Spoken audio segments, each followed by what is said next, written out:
Welcome to the Explore Words, Discover World podcast, presented by Bradford Literature Festival. In this episode, dive into the realm of cosy crime books, your perfect haven for lighthearted escapism, with authors Katy Watson, J.M. Hall and Antony Johnston. With the genre growing in popularity once again, the question lingers, can crime genuinely exude cosiness? Recorded live at the 2024 Bradford Literature Festival, our panel share a passionate love for their genre and together explore the charm, wit and intrigue of cosy crime fiction.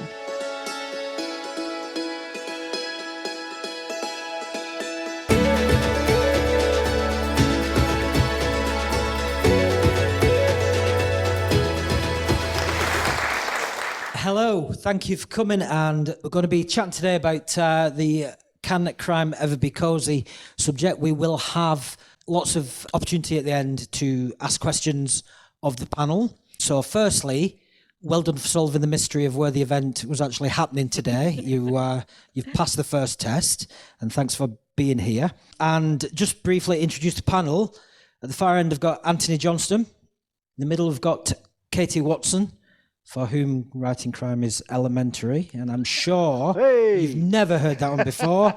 And to my left is Jonathan Hall, writing as J.M. Hall at the moment.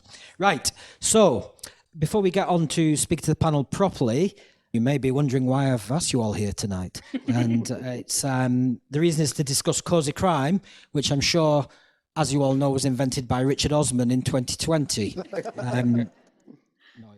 No, it wasn't. Cosy crime has obviously been around for at least 100 years. I mean, it's a century ago, Agatha Christie was writing Poirot, Dorothy L. Sayers was writing, just started a career pretty much the year before in 23.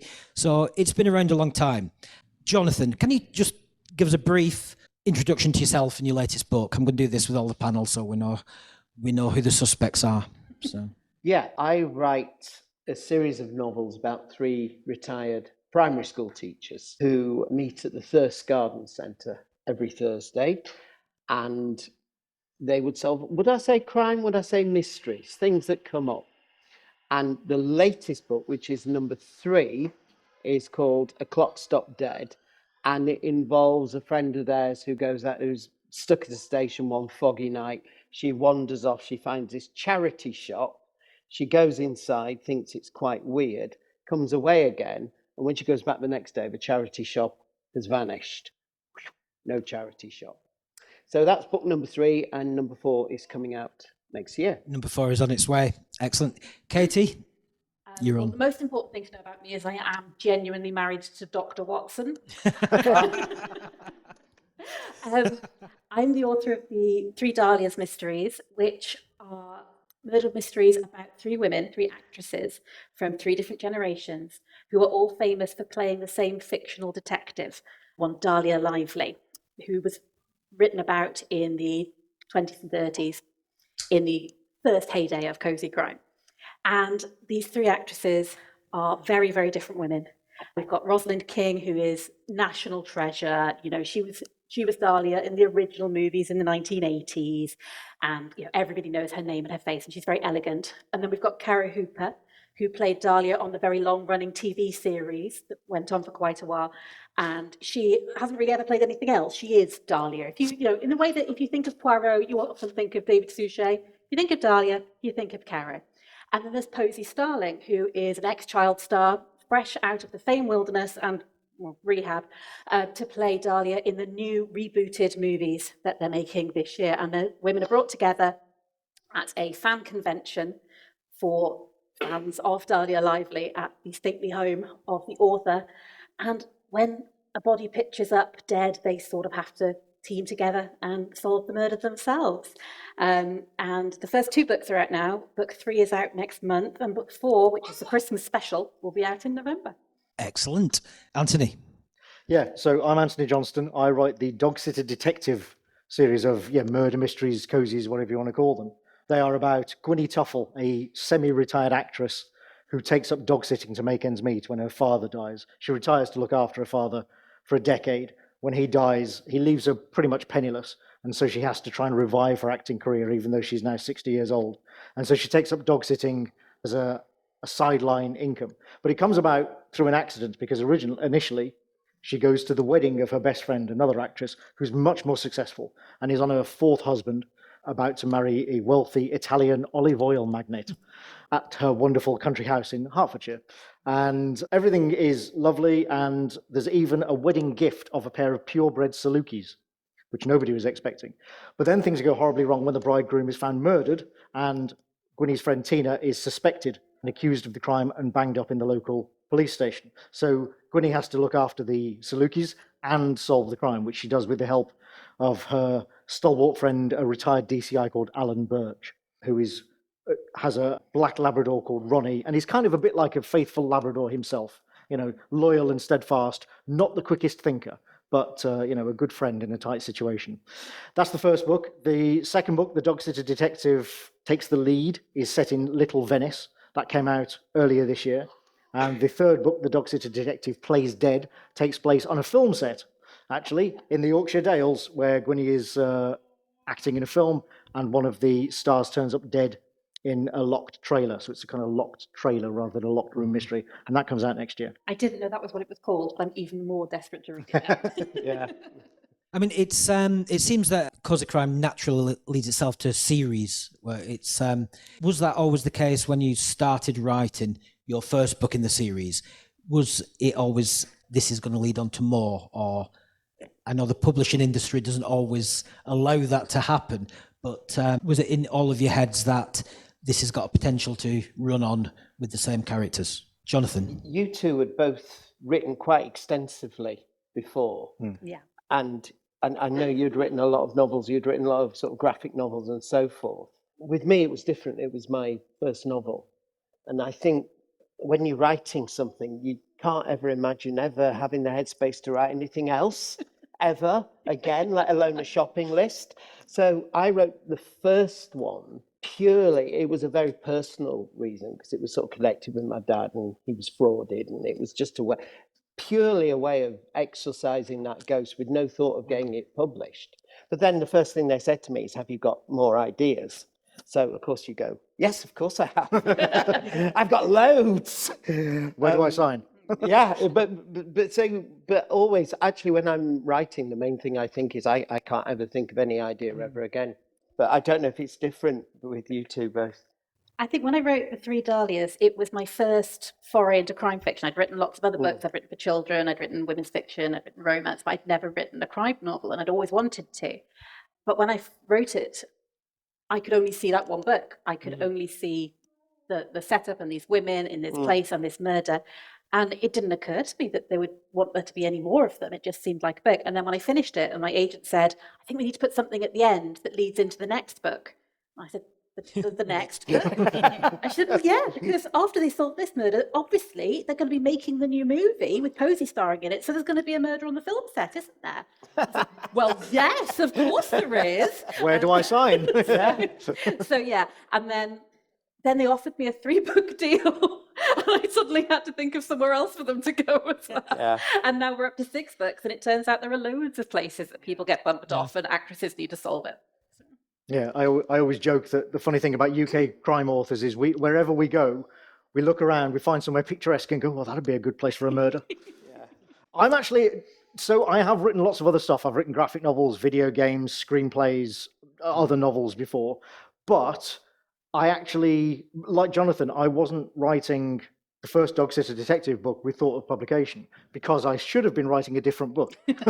So I was actually supposed to be writing the 3rd book in a series of spy thrillers that I did, and then COVID happened, and the first lockdown happened. And that just threw everything out of the window, because, of course, spy books rely on things like foreign travel and the state of the world and geopolitics. And all of that, nobody had any idea what the world was going to look like a year after March 2020. So I had to put that aside.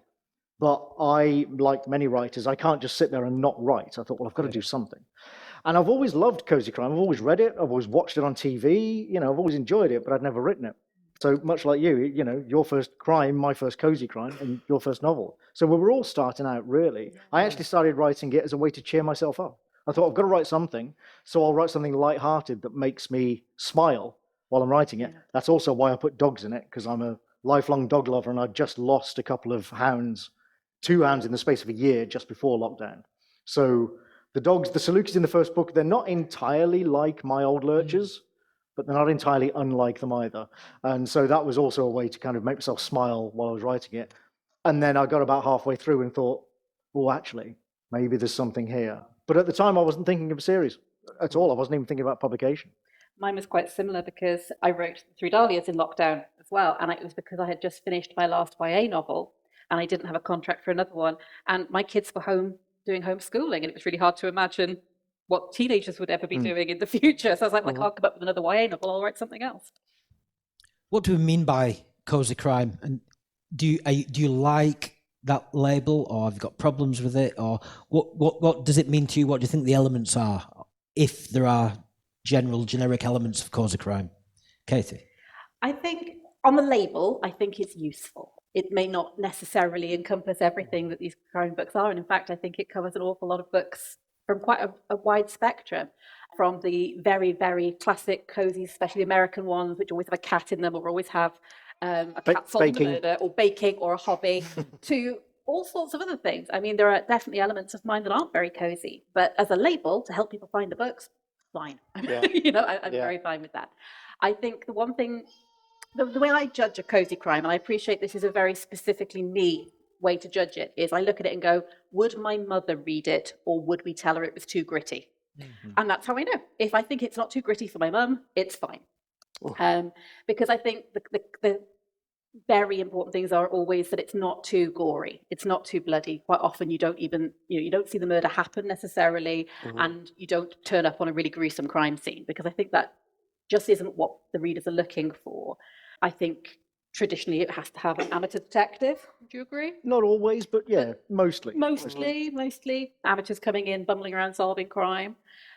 I think there are so many other things that are associated with it, which I enjoy playing with in my books, like the stately home setting sometime, or my fourth one is snowed in a Scottish castle and you can't get out, or there's so many different things you can use, but you don't have to have all of them to count as cozy crime, I would say.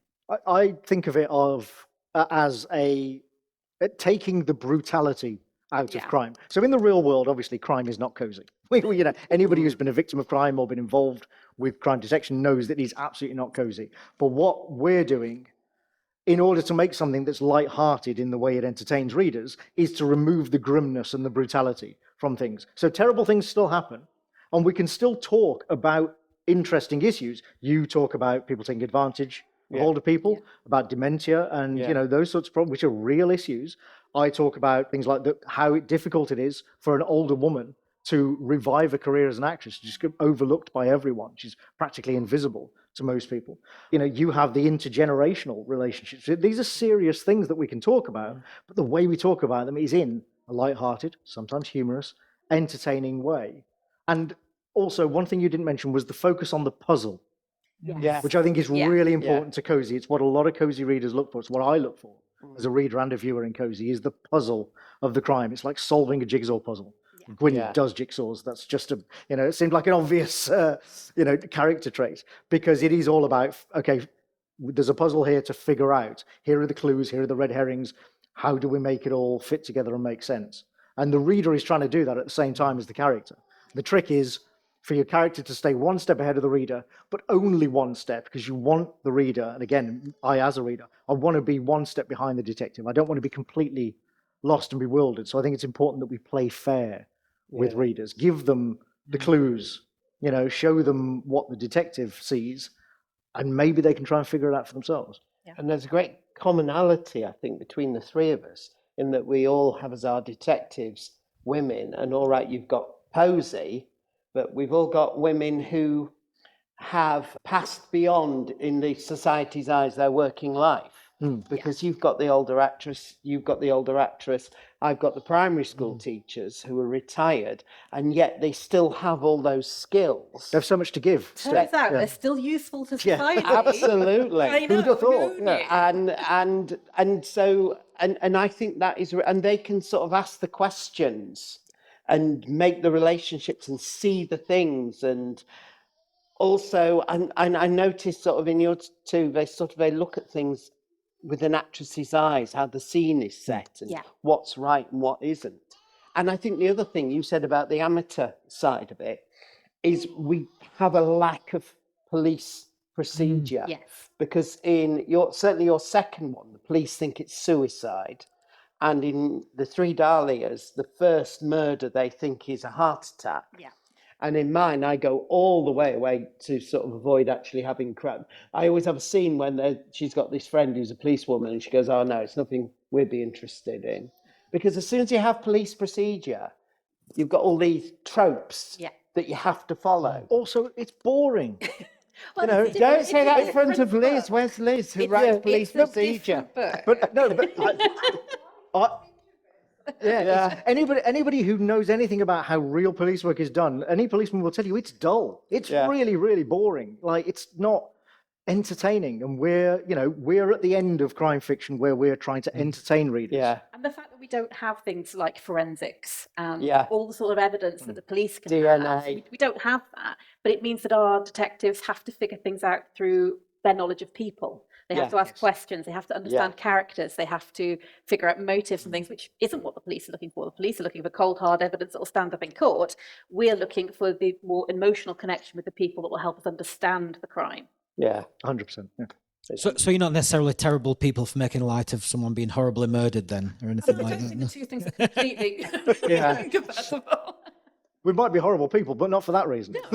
But Actually, the ones I've read in yours who I thought you were going to say, actually, you are a horrible. not at all, but they had it coming. Let's face It's true. it. Yeah, That is another thing, actually, quite often. that is a trope in Cozy, isn't it? Yeah, is that the victim kind of deserves. There is a wrong. You're never really that sad that they're dead. Yeah. so it is never usually like a wholly innocent person who's, Very rarely, I would say, yeah. because Every now and again. that would Partly kind of- because part of the way you construct, and this is going back to the puzzle element of it, this is kind of behind the scenes stuff, but I assume it's interesting to you. Part of the way you construct it is you need a pool of suspects. This is, again, another trope in Cozies, and you have this closed circle of, okay, you've got these 5 people it could be. To make the story entertaining and interesting and the puzzle interesting, they all have to have been able to do it. They all have to have had a reason to do it. They are all likely suspects. Any one of them could have done it. They all have secrets, except that one of them, their secret is they're a murderer. That's how you build these kinds of puzzles. And for that to be viable, feasible, plausible, the victim has to be a bit of a shit. I do genuinely sit down with my notebook and go, okay, so why do you hate the person? Yeah. You hate Yeah. them. And Yeah. it's just lists of reasons why people might hate them. And that, the puzzle element and the endings of a good Cozy crime book is kind of never in doubt. Is it really? We know Justice that will the be done. mystery is going to be solved. Justice will be served. But presumably it's the journey that makes it I think, special. I think that's the promise of a cozy crime, is that we're going to take this world, we're going to show you this world, we're going to upset it completely with a dead body in the middle of everything, but we're going to put it back the way we found it. We're going to take you on this journey, we're going to help you solve this puzzle, figure it all out, and at the end, justice will be done. The world will be returned to the way you liked it, and it's all going to be fine. So it's sort of a happy ending. Justice being done might not quite look like you think it would. Doesn't have to. That's the fun. That's the fun bit. Not necessarily with a policeman marching in and slapping a hand on someone's shoulder. Yeah, no, definitely. We get to play around with what justice means. It can in often be poetic as well. I think most Cozy readers, I think, want a bit of poetic justice. They want whoever did it to kind of be hoisted by their own petard. Yeah. Yeah. They want it to feel like justice. Yeah. Yeah. I mean, if we talk about Agatha Christie, was Christie? We didn't use the term cozy crime back in the 1920s, but does she exemplify it? And would you consider Agatha Christie cozy crime? I would, because I think her writing, I think she's massively misrepresented as the queen of crime. When you actually look at her works are sort of closer to Elizabeth Gaskell, Jane Austen. You can see the through line. She loved Charles Dickens. So she writes about society where crime happens. And yeah, I would say for me, she's a great role model, particularly the Miss Marple, the village ones. I'd say she's a great role model in terms of quality, for sure. And you're right, she's sort of unfairly dismissed by a lot of people who haven't actually read Christie, and they assume that it's all cozy crime, that it's all tea cakes and doilies and that sort of thing. And actually, it's not. Even Marple isn't. Miss Marple in the books is a bit of a cow. Like, she's not. Way. Yeah, She's nemesis. She's really cheeky, and quite acidic about people, which you at all don't get in Joan Hickson stuff, and that's good. I say, I'm not knocking it. That's because Christy, you're right, was a very insightful writer about people, about society, about characters. I don't actually think of her as a cozy. I think that's been kind of foisted on her, mostly by people, as I say, who either only watch things like Joan Hickson's Marple, or just haven't read any Christie, and they're getting it secondhand. A lot of her plots are really quite dark. There's always... Not necessarily in blood on the page or gore, but in the motives and in the people and in the lengths people will go to. They're really quite twisted, which I really appreciate. I enjoy a great deal, but they're not your apple pie American cozies, for sure. No, but not feel good. I think Whimsy, actually, you mentioned, is probably, Dorothy L. says, is probably closer to the first British cozy author. And then you give it people like MC Beaton, obviously, who really exemplified it in UK cozy in the 80s and 90s. Tricia Wentworth, Miss Silver, the governess. That was really... Oh, I'm not familiar with those. Yeah. There was I read this excellent piece on the BBC Culture website about cozy crime, which I wrote, which read it, everyone. Which was last year, but I found it interesting was researching that there was almost a backlash to cozy crime, golden age fiction with noir fiction that became in the States really gritty and sort of street level and dark, and it did kind of fall out of favour in publishing for quite a while after the 40s and 50s, but then it came back, and it seemed to come back on TV quite a lot in sort of like 60s, 70s with things, and especially from the States, with things like Murder, She Wrote, for example, which is kind of classic cozy crime. And did you see? There's so excited. There's an action figure of Jessica Fletcher that's just been released. Which, my mum for a 17th birthday. Okay. Which is amazing. Even something like Columbo. Yeah, I was just saying, He's Columbo. kind of cozy. Macmillan and Wife with Rock Hudson and Susan St. James. Oh. They're kind of mysteries, puzzles. Right. Yeah. I think it shows that there has always been an appetite for these sorts of stories. Yeah, and absolutely. Perhaps it just took publishing a bit of time to come around again. Yeah, I think that goes must in be the waves, case. doesn't it, publishing. It goes swings from noir to cozy and back again all the time. We're in a bit of a cozy swell, if you like, to continue a very bad metaphor at the moment. But it won't last. But there will always be readers for it. Exactly. Yeah. And do you think you were not so much influenced, but did you enjoy sort of shows like that in the 70s and 80s and Heart to Heart and stuff like that? And I'm trying to think when kind of the British kind of like caught up with that. I mean, obviously in recent years that's been huge with things like Midsummer Murders. Well, I was going to say Death in Paradise. Midsummer's older than you think. Midsummer starts in the late 90s. Yeah, 90s. Yeah. It's Jonathan Creek.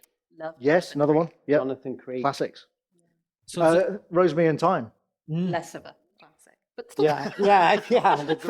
Third season where there was a big drop off, I'll admit. Well, the first two seasons were good, Do you remember the Beiderbecke affair? Yes. Which was With James Boland and Barbara Flynn. Yeah, that was. Yeah, I remember that. That must have been late 80s, maybe. That was my dad was watching that. I was at school when that was on. Yeah, so probably early 80s. Yeah, so we weren't that far behind the States, really. Yeah. It's but obviously that and nobody had a name for it really, that cozy crime, which we obviously know sort of publishing demands some sort of name. People need a label for something like that. But like Katie said earlier, that's because it's useful. Yes, I know quite a few cozy authors who kind of rail against being called cozy. What we specifically do, I term modern cozy, because we have this quite modern attitude towards it, but we are still writing. We're standing on the shoulders of giants and writing cozy stuff. But it's just useful as a label for people to find us. There's no point, I don't think, railing against it too much. There has to be some kind of, you have to put it somewhere in the library or in the bookshelf. Has to be. So like kitchen sink dramas or Scandi Noir. Right, it's kind of, you just need something so that people who like a book by one of us can go, actually, this other book is in the same bucket. If you like, he's on the same shelf. Maybe I'll enjoy that as well. Given that all fiction is essentially escapism, is cozy crime extra escapism in terms of it is very light-hearted, or it can be, and it's very comforting? And is there anything wrong with that? it's safe thrills, isn't it? It's putting yourself in a world where terrible, terrible things happen, but you don't have to be afraid because you know the detective's going to solve it. So it's great escapism that way. It's the same way you read a romance for a happy ending. You read this for the happy solution at the end. And I think there's absolutely nothing wrong with that. And there's a reason why genre fiction of this sort tends to be very popular in times when the world is perhaps less comforting than we would like it to be. You know, the original Golden Age crime novels rose up in the aftermath of the First World War, and they were, in lots of ways, a way for people to make sense of the world around them that was really quite terrifying and constantly changing. Having said that, because when I read yours and there was Rosalind, and I was thinking, oh, it'd be 1950s, and suddenly I realised she was 1980s. Yes. Which was when I had my first midlife crisis. I know, it's horrible. I'm really sorry. It's all right. And then with yours, with Gwynny, you know, being in her 60s and feeling she's over it, and you're like, oh, right, yeah. Whereas if I read some... But for an actress, you know... Well, no, but for a person, realising... Yeah. But I can read some big, thick Scandi noir thing where it's Sub-Zero with gruesome murders aplenty and whatever, and there's kind of nothing in there that's going to touch off those thoughts. So in a way, that can be more cozy to me, and I find what you're saying is more relevant, less relatable to you, more relevant than my world. So I think part of the pitch, literally part of the pitch document for the Dog Sitter Detective, what we sent out to publishers, had 2 lines that I think are very relevant to this. One of which was, we are absolutely not interested in the realities and mundanities of police work, as I said before. And secondly, COVID is not a factor and will never be mentioned. Yeah. Because, people, I don't know, I don't think there's anything wrong with wanting that sort of comforting, slight escapism. It is extra escapism. But as I said before, we can still talk about serious things. We're just not trying to turn people off. I took the years off. In the 3 Dahlias, it's split into days, and you've got the date of each section. And I took the year off, but actually looking at the figures and looking at my timeline, it's set in August 2020. And I can guarantee you there were no large mass fan conventions for crime readers in August 2020. But in my world, there were, because that was my escapism when I was writing it. I don't get specific about years either. The most I do is refer to the fact that Gwynny was originally sort of a bit of a star in the 90s. And that's it, just leave it at that.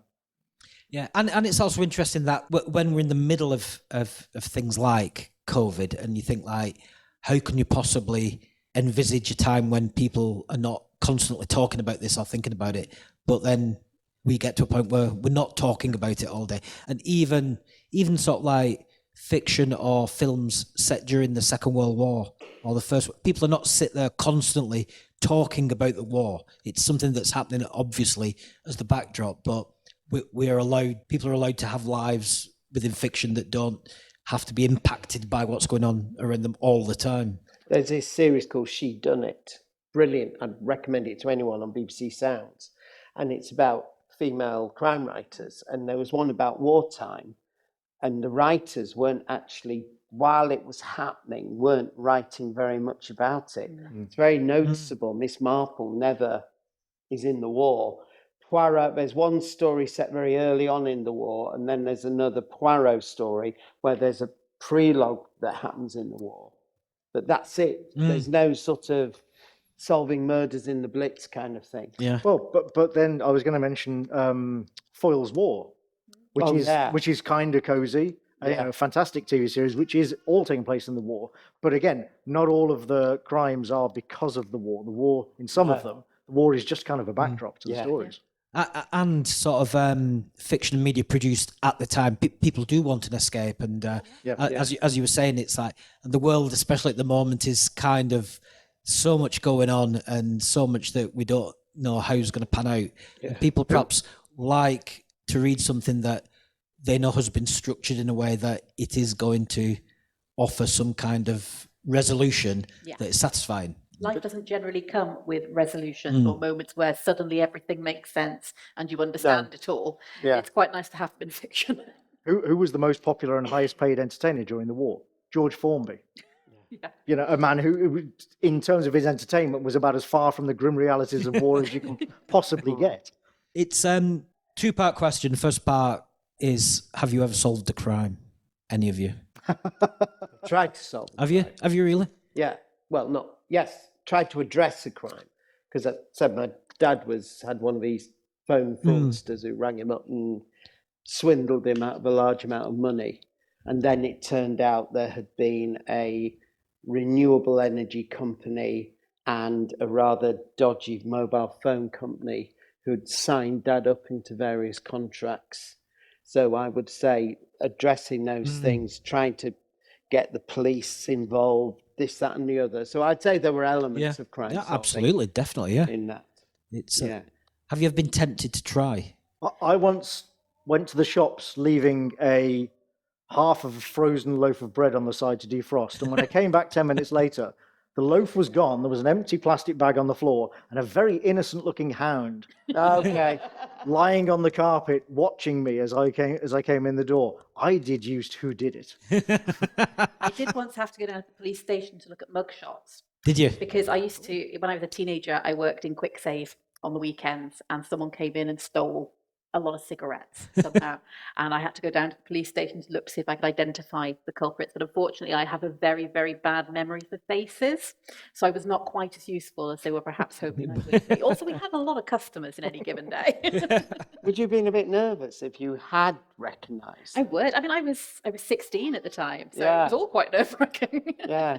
I suppose the second part of this question, which is perhaps a little bit more serious, is do you think popularity of crime and cause of crime is, do you think everyone or a lot of people at heart are kind of armchair detectives? And the serious bit of that is, I think, when we had that experience of Nicola Bulley in Lancashire, and so many people were investigating it and setting themselves up as detectives and even roaming the scene where it happened looking for clues. And do you think that's not necessarily a result of crime fiction or cause of fiction, but do you think fiction speaks to us with the amateur who's able to solve something in that way? Do you think it's kind of like something innate in people? I think probably that kind of impetus probably comes more from things like true crime podcasts and things like that. I also think that it's sort of human nature to always believe we could do things better than the people who are doing it. I mean, I think we're probably all armchair politicians as well. Yeah, we get to prove that next week, don't we? Yeah. So I think there is something in human nature that, and we love a puzzle. We love a puzzle. We love to think that we could fix things, we could make things better. We hate the unknown. Yeah. You know, human beings hate the unknown. We fear the unknown, but we also just really, really dislike not knowing something or feeling that something is being kept secret from us or being held back from us. It's a conspiracy theories. Yeah, it's a natural impulse that we want to know. We want to learn those things, and I think that contributes to More generously, I think people generally want to actually help other people and do good things as well. True. And we're also fascinated by wrongdoing. Oh yeah. And so, like in the school playground, if you've got two kids playing really happily in the corner, that'd be fine. But if you've got two squaring up for a fight, they've got the whole playground watching. Or if you go into the resource room and there's someone by the photocopier going all the way to Nottingham and all the way back, you're like, oh yeah, what's going on here? There's this sort of fascination to the dark side of wrongdoing, humanity, wrongdoing. A bit of talk about sort of the craft of writing cosy crime. Do you start at the end and work back, or do you start with the murder and come out from there? Do you always know exactly how it's going to end when you start writing? You're all looking really shifty. Everybody wants to be first. I want to get some tips here. I think it depends on the book. I've written them in different ways. I think I'm still learning how to do it with every one. And so I've just signed off book 4 and I sat down to start book 5 and went, how do I do this again? Mostly with a lot of post-it notes and a lot of writing out my thoughts. I don't start with the end. I tend to start with the characters. I start with my dahlias and I say, okay, where did I leave them at the end of the last book? Where do I want them to be at the end of this book? What sort of themes am I talking about for them? And then I look for a way to bring that into the murder as well, so that it all ties up neatly, saves me time later. And then I start with the victim. I try to learn as much about them as I can, because then I know why people might want them dead. So then I go back and I do my suspects. And as I'm going through it, whenever I get stuck on one thing, I jump onto the next. Like, okay, well, let's think about the logistics. Or sometimes I'll have had an idea that I really want this particular thing. Like with book 3, book 4, which is set at a Scottish castle. When I pitched it to my publisher, I'm really, really good at writing that paragraph that really sells the book to the publisher. They go, yeah, I want to read that one. So for this one, the 3 dahlias are at a Scottish castle at Christmas for a Christmas wedding, but suddenly there's a dead body outside the chapel in the snow wearing a wedding dress and a stolen diamond necklace, and the storms come in and they're all stuck there. And I was like, that sounds great. And they're like, yeah, we can't wait to read it. Unfortunately, when I came to write it, I realised I'd never figured out who the dead body was, why she was wearing a wedding dress, how she got there, where the diamonds came from. So I had to work backwards. I had to just, figure out all those logistics. So it depends on the book. It works different ways. But it is very much like a puzzle. I've got all these different pieces, and I have to find a story that makes sense of all of them. See, that's where I start, is with the murder and the body. I mean, a lot of stuff that I write, I do outline actually quite vehemently, quite extensively. I like screenplays, for example. I always outline completely. You never go into those half-cocked. But because of the way I wrote the first Dog Sitter Detective book, weirdly, every book seems to be want to be written in that way. So I start writing. The first thing I think of is what unusual way could I present the body? What would be a sort of interesting concept for a murder? Like in the third book, as I said, so what they're filming in the third book is a gender-swapped version of Dracula, or Draculania. And they're filming at a... Which you're going to write. They're filming at a manor house in the Yorkshire Dales, and one of the stars turns up dead inside a locked trailer with a stake through their heart. Because... Of course they do. How could you not? Yeah. How could you not? And so that was my starting point. I didn't know anything else about how I was going to write that story. And the way I approach it is, from that murder, I then build up the suspects. I start writing the suspects and introduce them so that we get to know them before the body is discovered. And we get to see their motives, possibly.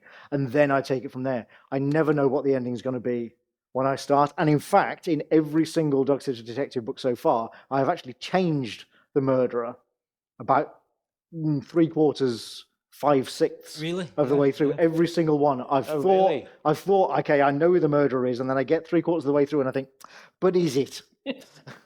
I've done that with 1 or 2, but not all. You're going to have to talk us through. And do you tell keep us who the alternative murders do you keep the characters in who were? Oh yeah. Because like I said before, every character could have done it. Yeah, it's just a question of which one of them actually did. So now we have to read again and guess which one was your first choice. I try and start with the what at the heart of it, the crime. And I've realised, like you, I sort of start from threefold. One is what has happened and why. So there has to be a really solid reason for somebody being killed or somebody, because I don't always have murders in the books. So always has to be a solid reason. And the second, like you, is I start with the 3 women. Yeah. Where they're up to in their lives, because to me that's become as important. You know what your mum said about the third book? My mum loved the third book. She liked the first 2, but the third one's her favourite. You see, I think by the third one, I kind of got all that worked out really about. So I think about where the women are. So I've got the crime, I've got the women, and then I try and think about my hook, my diamond necklace around the corpse, my locked person in a room with a stake through their heart.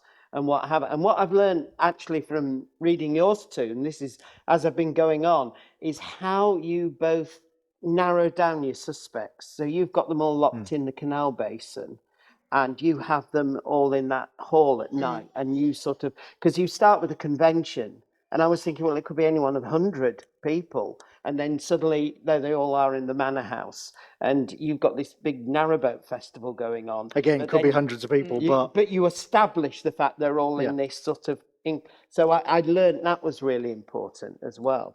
Oh, the other thing actually that I have to take into account is the dog, of course. Each book features a different breed of dog that Gwynnie's sitting for, so that actually does influence how the investigation. The dogs aren't magical; they're real dogs, and I treat them very realistically. She has to walk them, feed them, toilet them, all of that sort of stuff. But they do influence how the investigation proceeds, and even sort of the nature of the crime to an extent. I think you're right about the hook, though. It's figuring out why people are going to care enough to want to solve this. It has to be intriguing enough, the locked trailer and the stake through the heart. And you have to have a really good reason why people care to solve this. And finding that can be, and also because, our detectives aren't getting paid to do this, they're amateurs. Yeah, well, you're something. But she gets paid for looking after the dogs, not for solving the crime. But so you have to have a reason for them to be involved as well. It's like, why? How are they stumbling over another body? Why are they involved in this case? What makes it important for them personally to solve it when they could just leave it to the professionals? Now, I worried about that because I was thinking, these 3 primary school teachers, their first instinct. No, I think that was fine because I know a lot of primary school teachers. My mother was a primary school teacher, and she would absolutely solve the case any day of the week. Well, I think this is sort of something that's going to come across all 3, is that once they've done it a couple of times, they get known for it. Yeah. So they're going to get people saying, well, you found out about this. We can't go to the police. They're not interested. Yeah. So would you think about this? Or they just think they can do it better than the police. Yeah. If they've done it a few times, they think, well, I've done this before. I know how to do this now. Because with Murder, She Wrote, it just did become a little bit unfeasible. I think That that just everywhere she went, there's a court. I should have worn was my the murderer. T-shirt. I have a T-shirt with a picture of Jessica Fletcher on it saying, I killed them. I killed them all. I want to see this figurine. It looks so cool. My brother sent it to me the other day. We're definitely buying it for Mum. I mean, do you think an increasingly under-resourced police force is the amateur detective's friend? To an extent, yeah. They're going to start hiring retired actresses. I know with us, we struggled even to talk to the police. Yeah. We had like So 2 conversations. I think fictionally, it's more the incompetence of the police. Like they accuse the wrong people, or they don't think it's a murder. That kind of stuff. See, my only problem there is that my brother-in-law is a detective. Oh no! I really have to treat the police with an awful lot of respect. And it's not that they were incompetent; they just didn't have all the right information. I think we're going to open up to questions in a second. I just wanted to know what one thing from your recent internet search history that would probably get you arrested from while you've been researching your books. Did you know you can poison people with eye drops? Oof. Oh. Okay. We now have a room full of suspects for some reason. I was looking how you could do an insurance scam, swindle. Yeah, that's quite. Yeah, that would be dodgy. Yeah. That'd get me done. Yeah, I think probably the one for me would be actually from the second book, which was about forcing over. Actually, do you know what? I don't want to say too much because No. give things away. But yeah, terrible stuff. Yeah, I was speaking to poisoning people. That sort of thing. I was speaking to Mike Craven, who won the Theakston's Crime Award last year, and in one of his books, he had to have something taken out at the last. He put the recipe for rice in. That's right. And somebody spotted it just before and said, like, this is literally an imprisonable offence. It was Brian Price, who's His reader is. Oh, I thought you meant like vegetable rice. No, not I've got some. rice in. not rice. in. Huh? Not Rice Krispies. Rice in. So Yeah, he changed it. It's literally an offence to publish those instructions, and so he basically. But similar thing used to happen with like napalm. You can make napalm in your kitchen, essentially, but you're not allowed to actually tell people how. And so whenever you see things, people making napalm in books, where in America this happens a lot. People, characters make it in their kitchen. It's always the wrong ingredient. Yeah. That's one thing we don't have to worry about with Cozy Crime is making. You say that. Yes, no one has made any. Yeah, say that. Absolutely. I'm still plotting my first. I'm still plotting the fourth book. right. Oh, here's something controversial. You Go can on. buy radar keys off Amazon. There's a tip. Yeah. Yeah. We will. I know because we're on a very tight turnaround on. I think. So, anybody got any questions for the panel, please? One roaming There's a mic. microphone coming, and thank you. Hi. I'm a massive fan of the golden age of crime. Most of the people who solve the crime end up giving a talk at the end, something to show how clever they were. Think of Inspector French, Freeman Mills Crofts. Do you do that? Do you feel it's necessary to put that in the ends of your books? Is it part of the whole cozy crime genre that they have to have this thing at the end where they all sit round and show how clever they are? A Poirot sort of in the whatever. I don't know whether you have to have it, but I certainly do, because to me, it's part of what makes those books fun, is showing how, it's not just the fact that the puzzle was solved, it's how the puzzle was solved. Yeah. And also that's a way, I talked about playing fair with the reader, that's a way of showing that you did play fair with them. Because you can have the detective say, so-and-so did this, but then later they said this, and this was a contradiction. And readers can go back and check these things. So, like I say, I don't think you have to have it, but I certainly couldn't imagine writing a book without it. I usually do. I think I have one where not quite so much, but usually I do, because I'll be honest, my dahlias really like showing off. Yeah. And they're actresses. They are actresses. They like to perform, and they like to prove how they did it. And also, quite often, I use it as a way to get the suspect to confess. Because again, they don't have any powers to arrest anybody. They don't have, the police backing them up a lot of the time. They need these people to confess and in front of other people so that they can use that as evidence. So yeah. Yeah, I like it as well. I like showing off the conjuring tricks. I do think that at least 50% of the cases in Death in Paradise never actually get to court because the evidence is so flimsy. It's like, I wish someone would just say, I'm just not agreeing to this because there's absolutely, you've got nothing on me. I'm not going to sit with them. Yeah, but then they go and confess in front of witnesses. Yep. Yeah. Somebody must have a question. Come on, don't be shy. Have you got, while you're thinking of the question, could you recommend a book, not your own and no one else's on the panel, that you may have read recently that we should be checking out in the genre? I will recommend Alice Bell's book, Grave Expectations. Yeah.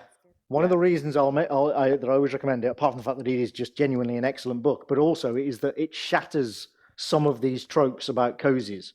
Like people say, oh, you can't have swearing in a cozy, can't have sex in a cozy, can't have drugs taking in a cozy. Well, Grave Expectations has all three of those. It has a lot of swearing, it has some sex, and even some drug taking, and it's brilliant, and it's still cozy. Like I said, it's this modern cozy movement, very modern sensibilities.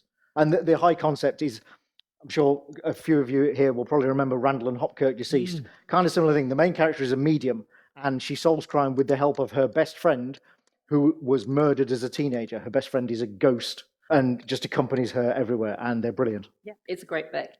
I think I'd recommend How to Solve Your Own Murder, which is Kristen Perrin.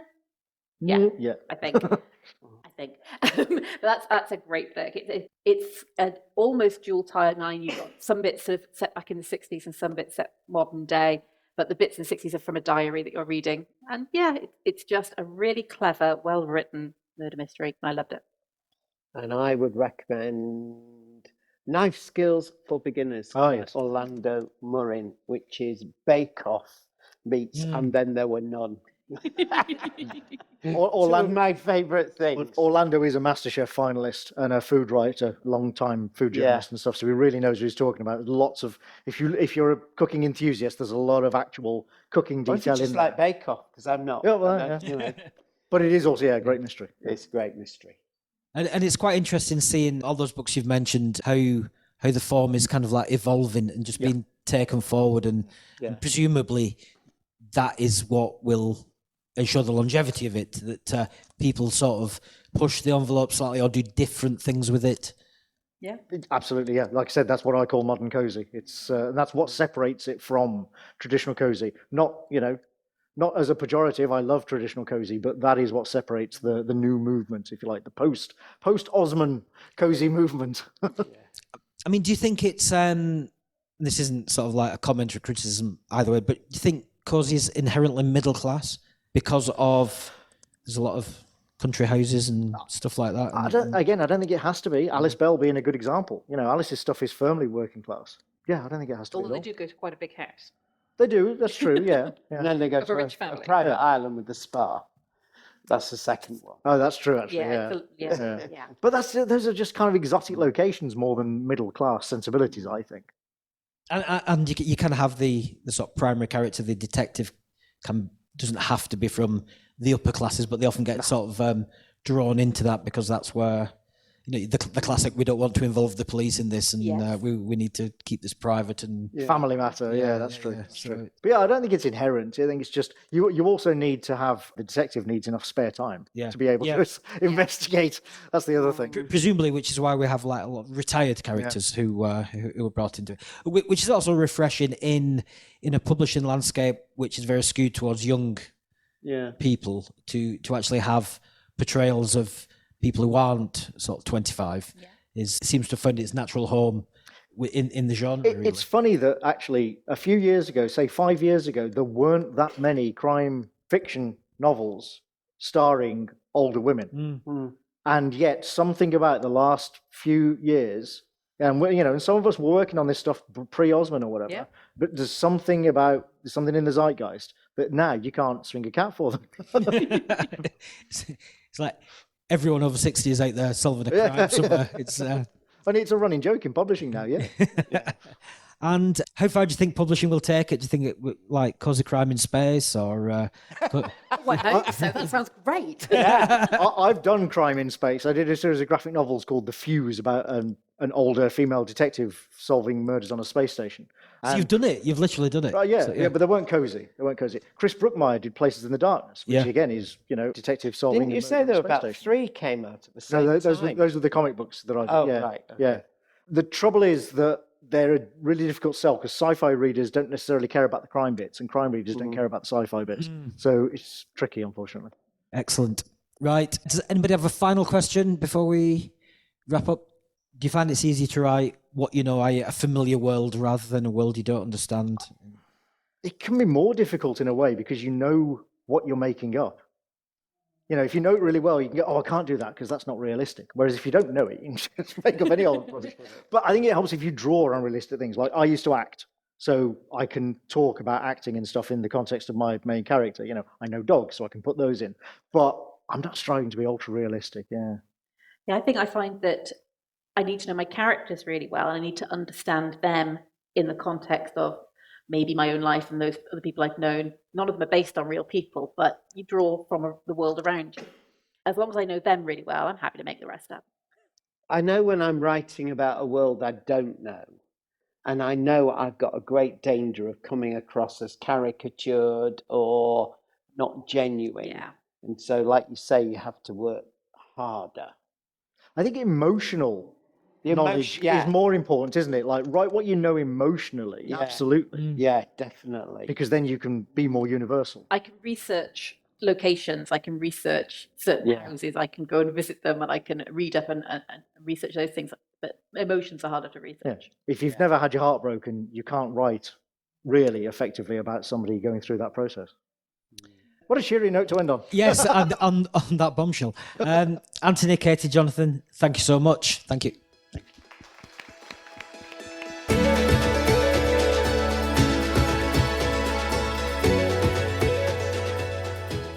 Thank you for joining us for this episode of the Explore Words, Discover Worlds podcast, presented by Bradford Literature Festival. If you enjoyed this episode and you'd like to help support the podcast, please subscribe, share this episode with others and leave a rating. Mark your calendars for the return of Bradford Literature Festival on Friday the 27th of June to Sunday the 6th of July 2025.